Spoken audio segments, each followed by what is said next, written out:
12월 19일 화요일 리딩 지저스 요한 1서 3장부터 5장까지의 말씀입니다. 3장 아버지께서 우리에게 펼쳐 보이신 사랑은 실로 놀라운 사랑이 아닐 수 없습니다. 그 사랑을 바라보십시오. 우리가 하나님의 자녀라 불리게 되었습니다. 참으로 우리는 하나님의 자녀입니다. 세상이 우리를 알아주지 않고 우리를 진지하게 대하지 않는 것은 하나님이 누구시며 그분이 무슨 일을 하시는지 세상이 알지 못하기 때문입니다. 그러나 친구 여러분, 우리는 분명 하나님의 자녀입니다. 그것은 단지 시작일 뿐입니다. 우리의 끝이 어떻게 될는지 아무도 모릅니다. 다만 우리가 아는 것은 그리스도께서 밝히 나타나실 때 우리가 그분을 뵐 것이며 그분을 뵐 때 우리도 그분과 같이 되리라는 것입니다. 그분의 오심을 손꼽아 기다리는 우리는 순결하게 빛나는 예수의 삶을 모범으로 삼아 우리의 삶을 준비합니다. 죄악된 삶에 빠진 사람은 누구나 위험한 무법자입니다. 하나님의 질서를 어지럽히는 것은 죄입니다. 그리스도께서 죄를 없애기 위해 오셨다는 것을 여러분은 잘 알고 있습니다. 그분 안에는 죄가 없습니다. 죄는 그분께서 세우신 계획의 일부가 아닙니다. 그리스도 안에 깊이 머물며 사는 사람 가운데 습관처럼 죄를 짓는 사람은 하나도 없습니다. 습관처럼 죄를 짓는 사람은 그리스도를 제대로 보지 못했고 그분을 전혀 알지 못하는 자입니다. 그러므로 사랑하는 자녀 여러분, 누군가의 유혹을 받아서 진리에서 벗어나는 일이 없게 하십시오. 우리가 의로우신 메시아의 삶에서 본 것처럼 의를 행하는 사람이 의로운 사람입니다. 습관처럼 죄를 짓는 사람은 죄 짓는 일의 개척자인 마귀에게서 난 사람입니다. 하나님의 아들이 오신 것은 마귀의 길을 멸하시기 위해서입니다. 하나님에게서 나서 생명에 들어간 사람들은 습관처럼 죄를 짓지 않습니다. 어째서 그렇습니까? 하나님의 씨가 그들 깊은 곳에 자리하여 그들을 지금의 모습으로 만들어가기 때문입니다. 죄를 짓거나 자랑하는 것은 하나님에게서 난 사람들의 본성이 아닙니다. 하나님의 자녀와 마귀의 자녀를 구별하는 방법이 있습니다. 의로운 삶을 살지 않는 자는 하나님에게서 난 사람이 아닙니다. 형제나 자매를 사랑하지 않는 자도 그러합니다. 간단한 기준이 아닙니까? 서로 사랑하십시오. 이것이 우리가 처음부터 들은 메시지입니다. 우리는 악한 자와 손잡고 자기 동생을 죽인 가인처럼 되어서는 안 됩니다. 그가 왜 동생을 죽였습니까? 그는 악한 일에 깊이 빠져 있었고 그의 동생이 한 행위는 의로웠기 때문입니다. 그러니 친구 여러분, 세상이 여러분을 미워해도 놀라지 마십시오. 그런 일은 오래전부터 계속 있어온 일입니다. 형제 자매를 사랑하면 그것으로 우리가 죽음에서 생명으로 옮겨졌다는 것을 알 수 있습니다. 사랑하지 않는 사람은 죽은 사람과 같습니다. 형제나 자매를 미워하는 사람은 살인하는 자입니다. 영원한 생명과 살인이 서로 어울리지 않는다는 것을 여러분은 잘 알고 있습니다. 그리스도께서 우리를 위해 자기 목숨을 희생하신 것을 보고 우리는 사랑을 이해하고 경험하게 되었습니다. 그러므로 우리도 자신만을 위하는 것이 아니라 믿는 동료들을 위해 희생하며 살아야 합니다. 공경에 처한 형제나 자매를 보고서 도울 방법이 있는 여러분이 그들을 냉대하고 아무것도 도와주지 않는다면 하나님의 사랑은 어찌 되겠습니까? 사라지고 말 것입니다.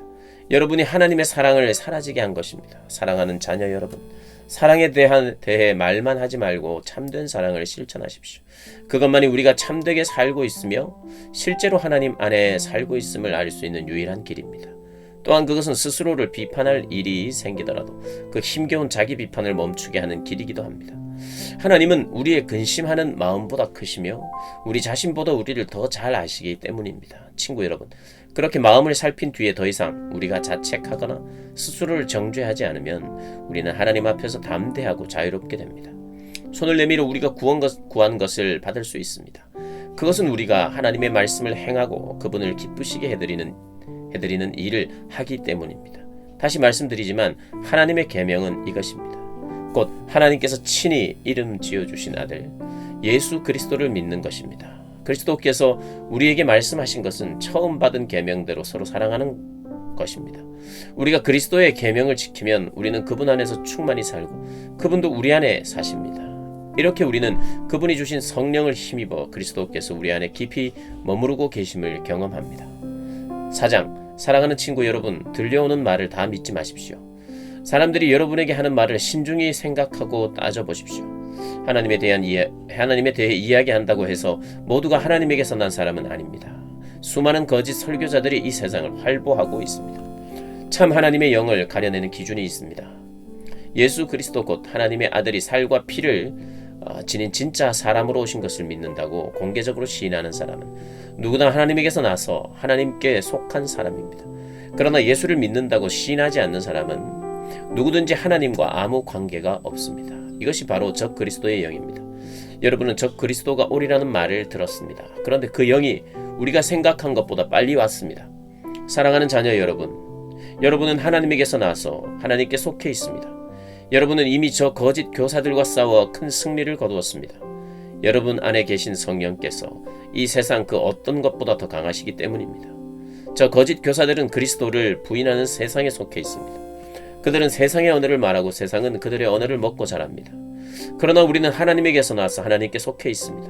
하나님을 아는 사람은 누구나 우리의 말을 이해하고 듣습니다. 물론 하나님과 아무 관계가 없는 자는 우리의 말을 듣지 않습니다.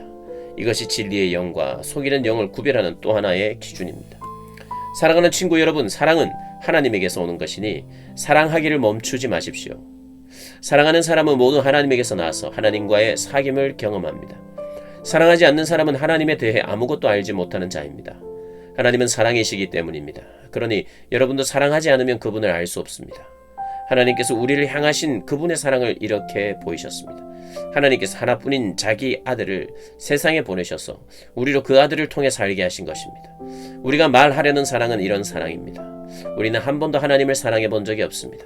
그럼에도 우리를 사랑하신 하나님께서 자기 아들을 희생제물로 보내주심으로 우리 죄뿐 아니라 그 죄가 하나님과 우리의 관계에 입힌 상처까지 깨끗이 없애주신 것입니다. 내가 사랑하고 사랑하는 친구 여러분, 하나님께서 이처럼 우리를 사랑하셨으니 우리도 서로 사랑하는 것이 마땅합니다. 지금까지 하나님을 본 사람은 아무도 없습니다. 그러나 우리가 서로 사랑하면 하나님께서 우리 안에 깊이 머무르시고 그분의 사랑이 우리 안에 완성되어 완전한 사랑이 됩니다. 하나님께서 우리에게 자신의 생명, 자신의 영에서 난 생명을 주셨습니다. 이것으로 우리는 우리가 그분 안에서 변함없이 충만하게 살고 있는 것과 그분이 우리 안에 살아계신 것을 압니다. 또한 우리는 아버지께서 자기 아들을 세상의 구주로 보내신 것을 직접 보았고 그것을 공개적으로 증언합니다. 예수가 하나님의 아들이심을 시인하면 누구도 하나님과의 친밀한 사귐에 끊임없이 참여하게 됩니다. 우리는 이것을 너무 잘 압니다. 우리는 하나님에게서 오는 이 사랑을 마음과 영혼을 다해 껴안았습니다. 하나님은 사랑이십니다. 우리가 사랑의 삶 속에 영원히 살기로 작정하면 우리는 하나님 안에 살고 하나님도 우리 안에 사십니다. 이처럼 사랑이 우리 안에 자유롭게 드나들고 익숙해지고 성숙해지면 심판날에 우리는 염려할 일이 없을 것입니다. 그리스도께서 사신 대로 우리도 그렇게 살기 때문입니다. 사랑 안에는 두려움이 들어설 자리가 없습니다. 온전한 사랑은 두려움을 내어 쫓습니다. 두려움은 삶을 무력하게 만듭니다.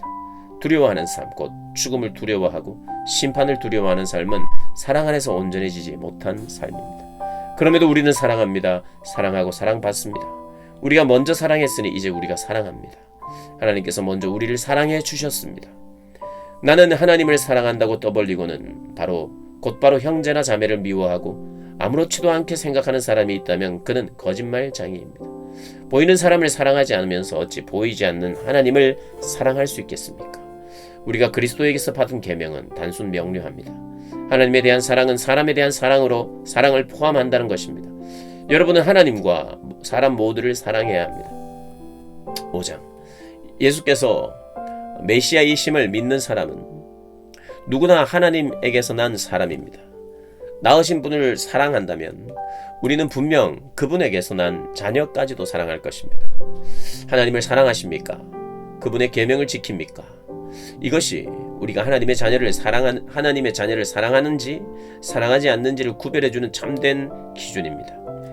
우리가 하나님을 사랑하는 증거는 우리가 그분의 계명을 지킬 때 나타납니다. 그분의 계명은 결코 힘든 것이 아닙니다. 하나님에게서 난 사람은 누구나 세상의 방식을 이깁니다. 세상을 무릎 꿇게 하는 승리의 힘은 다름 아닌 우리의 믿음입니다. 예수께서 하나님의 아들이심을 믿는 사람, 그가 곧 세상의 방식을 이기는 사람입니다. 예수, 하나님의 그리스도, 그분께서는 생명을 주는 탄생을 경험하시고 죽음을 이기는 죽음도 경험하셨습니다. 그분께서는 자궁을 통한 탄생뿐 아니라 세례를 통한 탄생도 경험하셨습니다. 그분께서는 그 세례를 통해 자기의 사역을 시작하시고 희생적인 죽음을 맞이하셨습니다. 성령은 언제나 진리를 증언해 주십니다. 하나님께서 예수께서 세례받으시고 십자가에 달리실 때 하나님이 함께 계셨음을 증언하시는 성령께서 그 모든 사건을 우리 눈앞에 생생하게 제시해 주십니다. 증언은 삼중으로 이루어집니다. 성령과 세례와 십자가의 달리심이 그것입니다. 이 세 증언은 완전하게 일치합니다. 우리가 사람의 증언도 그대로 받아들이는데 하물며 하나님께서 마치 이 자리에 계신 것처럼 자기 아들에 관해 증언하실 때에는 더욱 확실하지 않겠습니까? 하나님의 아들을 믿는 사람은 누구나 하나님의 증언을 자기 속에 확인한 사람입니다. 믿지 않는 사람은 하나님을 거짓말장애로 만드는 자입니다. 하나님께서 자기 아들을 두고 친히 하신 증언을 믿지 않기 때문입니다. 증언의 핵심은 하나님께서 우리에게 영원한 생명을 주셨고 그 생명이 우리 안에 있다는 것입니다. 그러므로 그 아들을 모신 사람은 생명을 가졌고 그 아들을 부인하는 사람은 생명을 부인하는 자입니다. 내가 이 편지를 쓰는 목적은 이것입니다. 하나님의 아들을 믿는 여러분이 의심의 그림자를 헤치고 나와 영원한 생명, 허상이 아닌 실체를 소유하고 있음을 알게 하려는 것입니다. 우리는 하나님 앞에서 담대하고 자유롭게 되었습니다. 그분의 뜻에 따라 마음껏 구하고 또 그분께서 들어주심을 확신하게 되었습니다. 하나님께서 들어주신다고 확신하고 구하면 우리가 구한 것은 우리 것이나 다름없음을 우리는 압니다. 예컨대 영원한 죽음으로 이끄는 죽을 죄를 짓는 자들을 두고 하는 말은 아니지만 어떤 그리스도인이 죄 짓는 것을 보거든 하나님께 도움을 구하십시오. 그러면 하나님께서 기꺼이 도우시고 죽을 죄를 짓지 않은 그 죄인에게 생명을 베푸실 것입니다. 죽을 죄라고 할 수 있는 죄가 있는데 나는 그것을 두고 간구하라는 말이 아닙니다. 우리가 잘못 행하는 것은 다 죄입니다. 그러나 죄라고 해서 다 죽을 죄는 아닙니다. 우리가 알기로 하나님에게서 난 사람은 아무도 곧 죽을 죄를 짓지 않습니다. 하나님에게서 난 사람은 하나님의 보호를 받습니다. 마귀도 그를 건드리지 못합니다. 우리는 하나님께서 우리를 굳게 붙잡아 주신다는 것을 압니다. 오직 세상 사람들만 마귀의 손에 붙잡혀 있습니다. 우리가 알다시피 하나님의 아들이 오셔서 우리로 하여금 하나님의 진리를 깨닫게 해주셨습니다. 실로 멋진 선물이 아닐 수 없습니다. 우리는 진리 자체이신 하나님의 아들 예수 그리스도 안에 살고 있습니다. 이 예수야말로 참 하나님이시며 참 생명이십니다. 사랑하는 자녀 여러분, 모든 가짜는 영리하기 그지없으니 그들을 조심하십시오. 아멘.